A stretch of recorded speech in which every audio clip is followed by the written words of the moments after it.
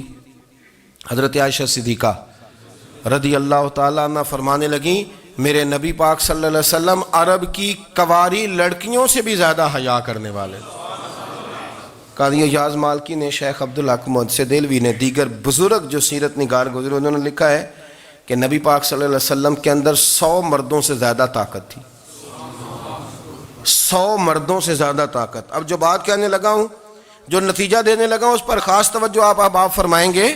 ذرا فکری طور پر, نظریاتی طور پر ایک چیز کو سمجھیے. ہم سمجھتے ہیں کہ جوان لڑکا ہے جی جو مرضی کرے, عمر ہے جی.